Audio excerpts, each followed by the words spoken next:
Hello everyone, in today's class we will be covering the globalization and the Indian economy, which is the fourth chapter of class 10th economics. Since we are here for a long break, I have a few announcements to share with you. We will be covering various chapters in detail through YouTube, which you all can enjoy. Moreover, we are launching a crash course, which will be 1.5 month course covering class 9th to class 11th. In class 11th, all the subjects pertaining to commerce stream would be covered, and in class 9th and class 10th, we will be covering various topics. In fact, we will be discussing each and every topic in detail. And I assure you, not a single question would come outside of the topics which we will discuss in the classes. So if you are interested in the crash course, which would be of class 9th and class 10th, covering science, maths, English and SST, and in class 11th, the commerce stream, you can contact at the number given here. Now let's start. When I talk about the chapter globalization and the Indian economy, various thoughts pile up to my mind. For that, I have divided this chapter into 9 topics, and I assure you not a single question will come besides the topics we will discuss in today's class from this chapter. So do like, share, subscribe and hit the bell icon so that whenever there is a new video, you will be notified about the same. Let's start. The first topic that we will discuss today is about multinational corporations or MNCs. What are actually multinational corporations? What are actually MNCs? Multinational corporations are those companies which have diversified their production process in more than one country. MNCs actually होती क्या है? MNCs ऐसी companies होती हैं जो अपनी production को एक से ज्यादा कंट्री में डाइवर्सिफाई कर देती है। अब बच्चों का में डाउट आता है, why do MNCs have to divide? Why do MNCs have diversified their production? MNCs diversify their production so that they bear minimum cost. ऐसा करने का उनका मोटिव क्या होता है कि उनकी कॉस्ट कम हो जाए। अगर उनकी कॉस्ट कम हो जाएगी, प्राइस उनका एज इट इज रहेगा, तो उनके पास एक बहुत बड़ी चीज आती है जिसे हम कहते हैं profit. They'll get an ample amount of profit if they try and diversify their production. I'll give you an example here. You all have heard of iPhones which are launched by Apple company. What is the actual process by which Apple produces its iPhones? First of all, the designs for these phones is being formulated in United States of America. After that, the components of these phones are being manufactured in China. Assembling is being done in Eastern Europe and Mexico, and finally they are being sold all over the world. Now, after selling, some people must have problems with these iPhones and they require call centers. So India is that country which is providing the service of call centers to Apple, because India has a high class English speaking population. So with this example, you get a fact that there are various skills. ऐसी बहुत सारी चीजें होती हैं जो अलग अलग countries offer करती हैं, और MNCs जब इन रिसोर्सेज को टैप करती हैं, हर कंट्री से अलग अलग उनकी स्पेशलाइज्ड रिसोर्सेज लेती हैं, तो उनकी कॉस्ट कम हो जाती है. उनकी कॉस्ट कम हो जाती है, प्राइस उतने का उतना ही रहता है, बीच का जो फर्क होता है उनका प्रॉफिट जो होता है वो इंक्रीज हो जाता है. इसलिए MNCs के लिए आपको सिर्फ एक बात याद रखने की जरूरत है. You all need to remember just one thing, that MNCs और multinational corporations are those companies, are those corporations which diversify their production in more than one country. And you can give the example of iPhones as I have given you here. Everything I am talking about in today's class will be available in their economics NCERT book. You can verify the example also from there. So first topic is covered here कि MNCs actually होती क्या है, MNC production को diversify क्यों करती हैं, कि example दो. नेक्स्ट जो टॉपिक हमारे पास आता है is investment and foreign investment. Now what is investment? जो पैसा कंपनीज लगाती हैं, आप मान लो आपके जो पेरेंट्स वगैरह होते हैं वो कोई भी बिल्डिंग खरीदते हैं, कोई भी एसेट्स खरीदते हैं. So whatever money is being spent to buy those assets is termed as investment. Investment actually होती क्या है? जो पैसा आप स्पेंड करते हो उन एसेट्स को खरीदने में, उसे हम लोग इन्वेस्टमेंट कहते हैं. If the same investment is done by multinational corporations, it is known as foreign investment. यही इन्वेस्टमेंट, यही बिल्डिंग्स खरीदना, एसेट्स खरीदना, लैंड खरीदना, अगर यही सब काम MNCs करती हैं तो उसको हम लोग क्या कहते हैं? We call it as foreign investment. I'll repeat it. हमने डिस्कस करा MNCs क्या होती है? ऐसी कंपनी जो अपनी प्रोडक्शन को डाइवर्सिफाई कर लेती है, इन सबको बहुत फायदे वगैरह होते हैं, उनका प्रॉफिट इंक्रीज हो जाता है. सेकंड डिस्कस करा हमने इन्वेस्टमेंट क्या होती है, जो भी पैसा आपके पेरेंट्स मेरे पेरेंट्स स्पेंड करते हैं किसी भी एसेट को खरीदने में, बिल्डिंग को खरीदने में, लैंड को खरीदने में, उसे हम लोग इन्वेस्टमेंट कहते हैं। यही इन्वेस्टमेंट अगर एक एमएनसी करती है तो उसको हम लोग फॉरेन इन्वेस्टमेंट कहते हैं। Third will discuss about advancement of MNCs into countries. अब होता क्या है, बहुत सारी एमएनसीज जो होती हैं आपकी कंट्रीज के अंदर आती हैं, various MNCs come into your country's, they have 3 options available with them. उनके पास 3 ऑप्शंस होती हैं कि एक्चुअली ये कंट्री के अंदर वो लोग काम कैसे कर सकते हैं। So MNCs have 3 options with them. First option जो वो लोग एक्सरसाइज करते हैं वो होती है पार्टनरशिप की। सेकेंड ऑप्शन जो उनके पास होती है वो होती है बाइंग की। एंड थर्ड ऑप्शन जो उनके पास होती है वो होती है procurement of goods. Now whenever I talk about MNCs जब भी किसी कंट्री के अंदर जाती है ना, उनके पास 3 ऑप्शन होती हैं। 3 ऑप्शन कौन कौन सी होती हैं? सबसे पहली चीज partnership. You all have heard of the company Maruti Suzuki. Maruti is an Indian company. Suzuki is a Japanese company. When Suzuki first came to India, it partnered up with Maruti. Why is it so? Because MNCs have the latest technology, they have the latest resources, while Maruti has a hold of the Indian market. So what Suzuki did is, it provided its resources, it provided its technology, and it took that experience of the Indian market from Maruti, and therefore they came up with a joint venture known as Maruti Suzuki. तो MNCs जब भी किसी country के अंदर आती हैं, पहली option उनके पास होती है किसी भी डोमेस्टिक कंपनी के साथ, किसी भी उस कंट्री कंपनी के साथ टाई अप कर लो, पार्टनरशिप कर लो, और इसके एग्जांपल हम लोगों ने देख लिया मारुति सुजुकी। सेकंड उनके पास आता है बाइंग। वो क्या कर सकती हैं, वो किसी भी कंट्री के अंदर जाकर उस कंपनी को, उस डोमेस्टिक कंपनी को पूरे तरीके से खरीद सकती हैं। लेकिन by the company.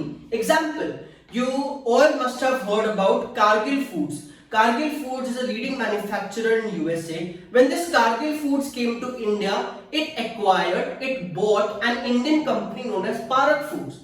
And after buying that company Parak Foods, it is delivering the same goods under the name of Parak Foods. So what it did was, एक फॉरेन कंपनी बाहर से आई, एक एमएनसी बाहर से आई और आकर एक लोकल कंपनी को खरीद लिया, और लोकल कंपनी को खरीदने के बाद उनके नाम से काम किया, जैसे फ्लिपकार्ट और वॉलमार्ट के साथ हुआ। Walmart came to India and it bought Flipkart. This is the second option exercised by MNCs. Third option exercised by MNCs is procurement of goods. MNCs actually करती क्या है, MNCs जब भी किसी कंट्री के अंदर आती है ना, तो वहां की किसी भी कंपनी से सामान खरीद लेती हैं और उसके ऊपर अपना ब्रांड लगाकर, उसका स्टैम्प लगा के बेच देती हैं। आप you all must know about a sport football. Football के अंदर जो बॉल्स मैन्युफैक्चर होती हैं इंडिया के अंदर, प्यूमा की, नाइकी की, वो किसी बड़ी बड़ी फैक्ट्रीज के अंदर मैन्युफैक्चर नहीं होती। एक्चुअली पंजाब के अंदर, लुधियाना के अंदर विमेन जो होती हैं वो घर पे उन बॉल्स को निट कर रही होती हैं, एंड बॉल्स को निट करने के बाद वो ये बॉल्स जो होती है सप्लाई करती है इन कंपनीज को, कंपनीज उनके ऊपर अपनी ब्रांडिंग करती हैं और आप लोगों को बेच देती हैं।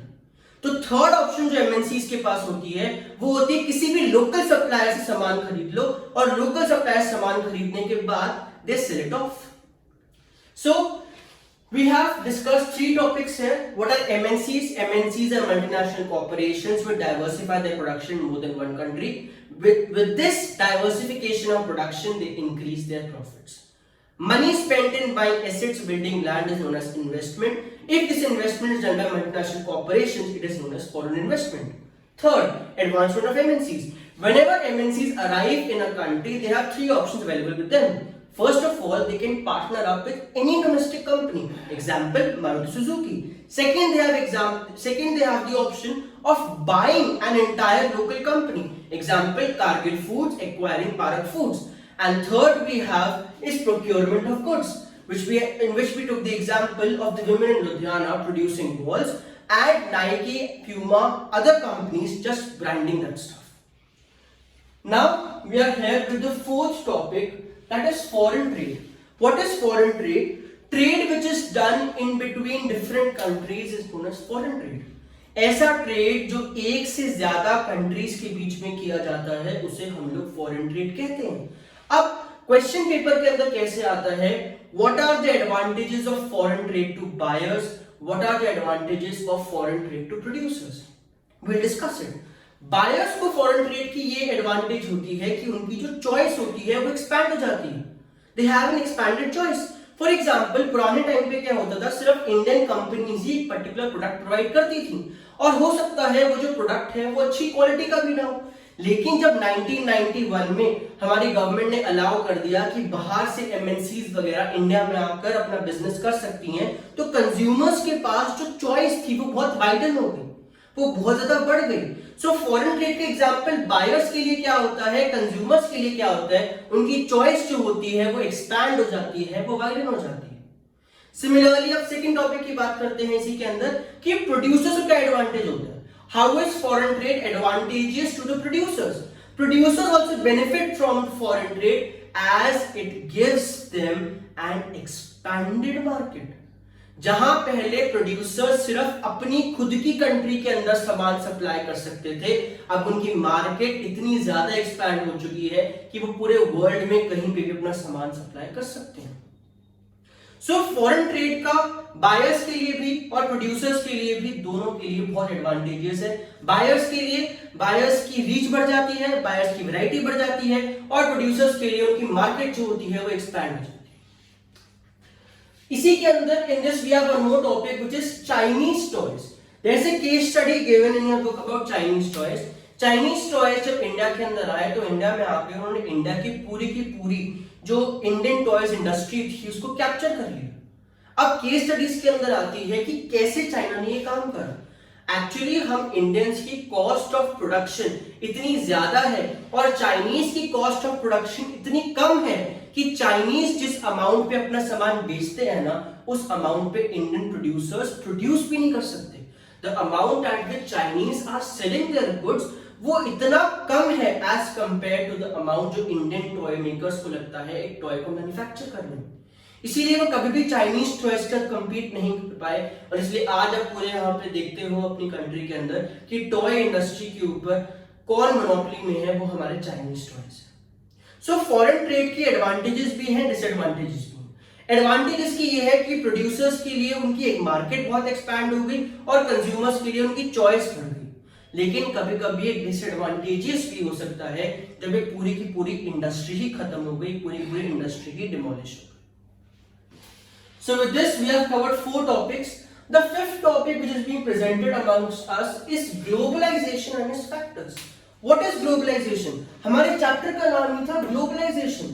Actually globalization होता क्या है? Globalization refers to the rapid integration of markets. It refers to the interconnection of economies. जब मार्केट्स आपस में इकट्ठी हो जाती हैं, जब इकोनॉमीज आपस में इंटरकनेक्टेड हो जाती हैं, तो उसे हम क्या कहते हैं? उसे हम लोग ग्लोबलाइजेशन कहते हैं। आपकी कंट्री का सामान कहीं बिक रहा है, किसी कंट्री का सामान कहीं बिक रहा है, आप लोगों ने प्रोडक्शन को डाइवर्सिफाई कर दिया है, अपनी सेल को डाइवर्सिफाई कर दिया है, कंट्रीज के बीच में, ट्रेड के बीच में कोई बाउंड्रीज नहीं है, कोई हिंड्रेंसेस नहीं है। ये सब चीजें क्या है? These all things are covered under globalisation. अब हमने बात करी कि ग्लोबलाइजेशन का एक सिंपल सा मतलब है कि इकोनॉमीज इंटीग्रेट हो रही हैं, मार्केट्स इंटीग्रेट हो रही हैं, बिना किसी हिंड्रेंस के, बिना किसी प्रॉब्लम के आराम से ट्रेड हो रहे हैं। कौन कौन से फैक्टर्स हैं? What are the various factors which have enabled globalisation? कौन से ऐसे फैक्टर्स हैं जिन्होंने ग्लोबलाइजेशन को इनेबल करा है? तो वो हमारे पास आते हैं IT and communication. Information technology, the new artificial intelligence, ये सारी की सारी चीजों ने ग्लोबलाइजेशन के अंदर एक बहुत बड़ा रोल प्ले करा है। And similarly we have communication. बिना इंफॉर्मेशन टेक्नोलॉजी के, बिना कंप्यूटर्स के, बिना इंटरनेट की नॉलेज के और बिना कम्युनिकेशन के ग्लोबलाइजेशन को एक सक्सेस बनाना इज नियर टू इम्पॉसिबल। सो ग्लोबलाइजेशन को इफेक्टिव करने में जो 2 फैक्टर्स सबसे ज्यादा इंपॉर्टेंट है, they are information technology and communication. These 2 factors have successfully enabled globalization in the world economy. Because ये आईटी सेक्टर है जो आपको अलाउ करता है कि आप किसी भी बाहर की कंट्री से सामान ऑर्डर कर रहे हो, आप उस ऑर्डर को ट्रैक कर सकते हो, आप घर बैठे बैठे उस ऑर्डर को प्लेस कर रहे हो, सेलर को वो ऑर्डर रिसीव हो रहा है, वो आपको यहाँ पे सामान दे रहा है। एंड एक थर्ड चीज और बहुत इंपॉर्टेंट है इसके अंदर, दैट इज ट्रांसपोर्टेशन। ग्लोबलाइजेशन के सक्सेसफुल होने में ट्रांसपोर्टेशन का भी एक बहुत बड़ा रोल है। अगर मैंने बाहर किसी कंट्री सामान मंगवाया है तो शिपिंग करके उस सामान का या एयरवेज के थ्रू सामान का बाहर की किसी कंट्री से मेरी कंट्री के लिए अंदर आना, ये ट्रांसपोर्टेशन का मिरेकल है। सो ये तीनों की तीनों चीजें, all these three are the most important factors which have enabled globalization in the world economy. Next हमारे पास आता है LQP and LPG, technical topic, very important topic. Let's see, when I talk about LQP, it was before 1991 and 1991 के अंदर जब हमारी foreign policy change हुई, जब फॉरेन पॉलिसी के अंदर एक चेंज आया तो LQP से चेंज होकर वो LPG हो गई। This is licensing quota permit, liberalization, privatization and globalization. So before 1991 we were following a policy of LQP, that is licensing quota permit. अगर किसी भी कंपनी को कोई बिजनेस कर रहा है तो उसको लाइसेंस की जरूरत है। पुराने टाइम पे आपको एक छोटा बिजनेस स्टार्ट करने के लिए भी लाइसेंस की जरूरत होती थी। कोटा सिर्फ कुछ ऐसी चीजें थी जिसके ऊपर प्राइवेट कंपनीज को अलाउड था बिजनेस करना, वरना उनके ऊपर बहुत बड़ी रिस्ट्रिक्शन लगा रखी थी कि प्राइवेट कंपनीज बहुत सारे बिजनेसेस के अंदर इंडल्ज नहीं हो सकती।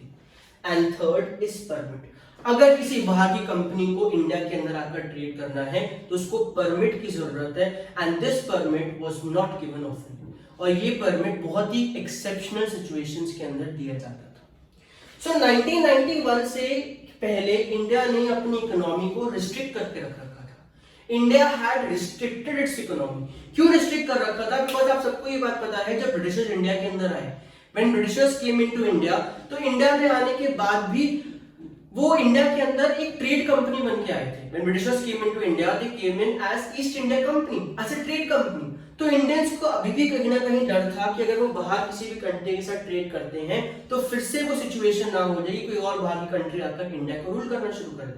तो 1991 तक हम लोगों ने अपने आप को वर्ल्ड इकोनॉमी से बिल्कुल कट करके रखा, लेकिन उसके बाद वर्ल्ड बैंक की कुछ कंडीशन के कारण हमारे को अपनी इकोनॉमी को खोलना पड़ा। और जब हमने अपनी इकोनॉमी को खोला, हमने अपनी इकोनॉमी को एक्सपैंड करा, तो हमने इस एलक्यूपी को हटाकर एक नई पॉलिसी लेकर आए, that is LPG, liberalisation, privatisation and globalisation. क्या होती हैं चीजें? पहले आपको हर चीज के लाइसेंस चाहिए था, अब गवर्नमेंट ने सिर्फ 5 to 6 ऐसी चीजें हैं जिसका बिजनेस करने के लिए आपको लाइसेंस चाहिए, बाकी सब चीजें बिना लाइसेंस के आप प्रैक्टिस कर सकते हैं। नेक्स्ट, कोटा। पहले प्राइवेट कंपनीज को अलाउड नहीं था बहुत बिजनेसेस में इंडल्ज करना, लेकिन विद प्राइवेटाइजेशन हमारी गवर्नमेंट ने इस चीज को अलाउ कर दिया कि प्राइवेट कंपनीज भी बहुत वाइड रेंज ऑफ बिजनेसेस कर सकती हैं। एंड लास्ट, परमिट से हो गया वो globalisation.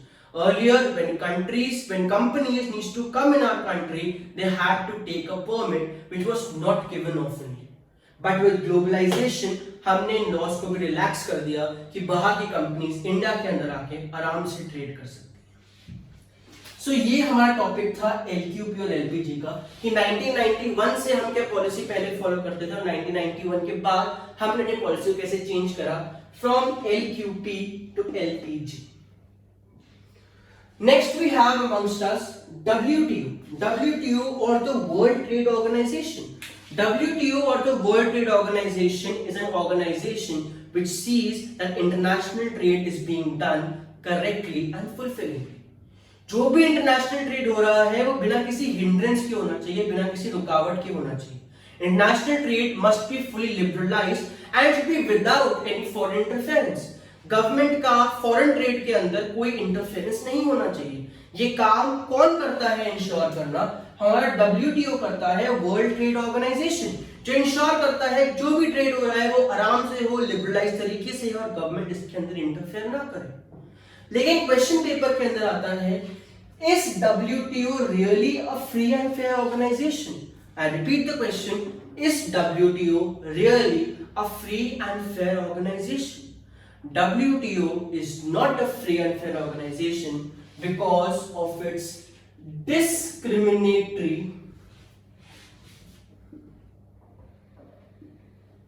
tariff policies.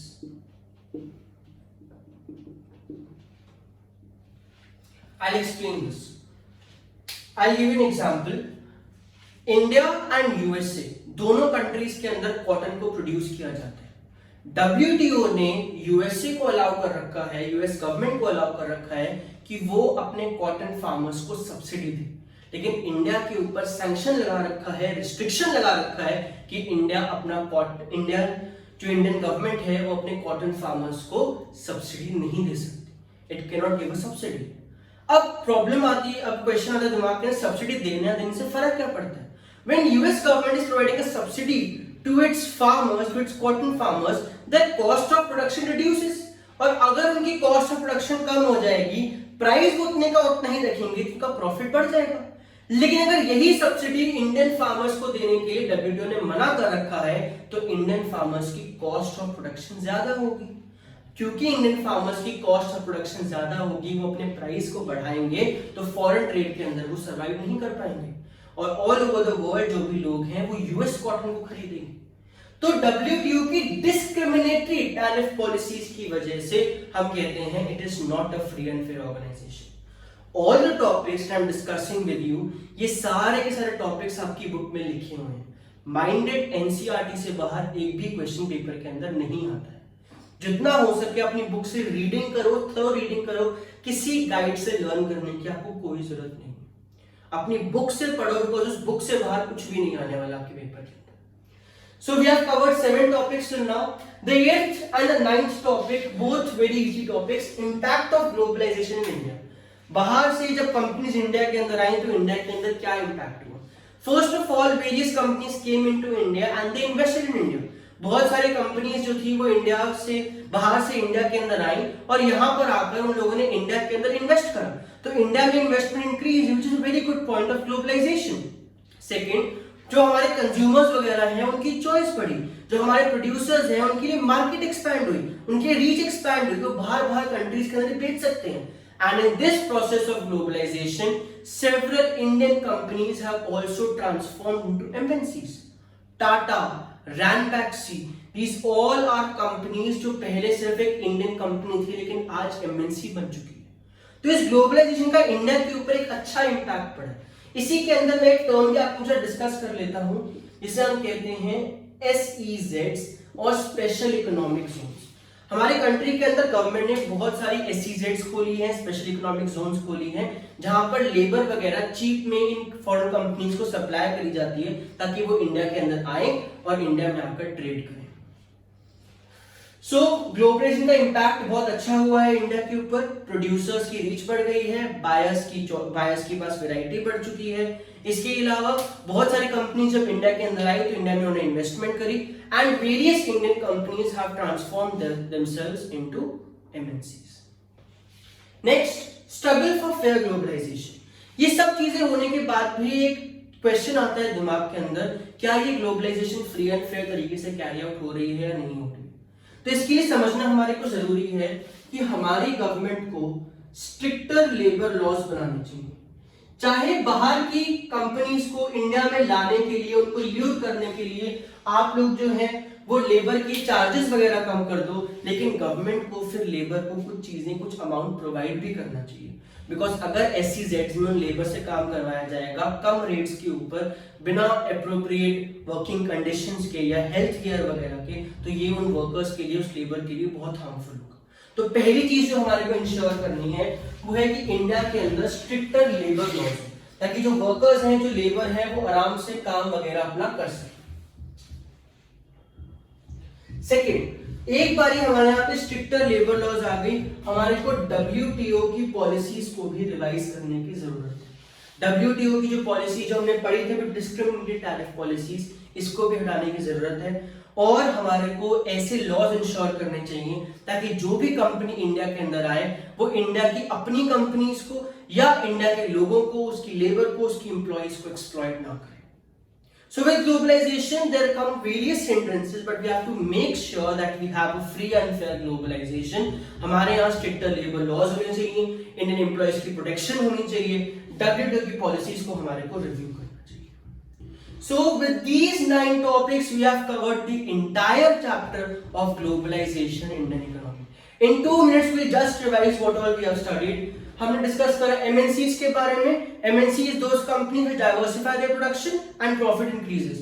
Money spent to buy assets, investment. Money spent by MNCs is known as foreign investment.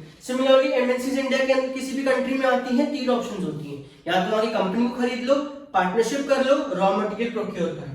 Foreign trade, जो भी ट्रेड कंट्रीज के बीच में होता है उसे फॉरेन ट्रेड कहते हैं. बायर्स के लिए भी अच्छा है, प्रोड्यूसर्स के लिए भी अच्छा है. एक case study, one case study about the Chinese toys capturing the Indian toy industry. LQP and LPG, liberalization, privatization, globalization, licensing, quota and permit. What is globalization? Integration of markets and its various factors listed here. WTO, which has the responsibility of ensuring free and fair trade, free and fair globalization, लेकिन इसकी भी discriminatory tariff policies होती हैं.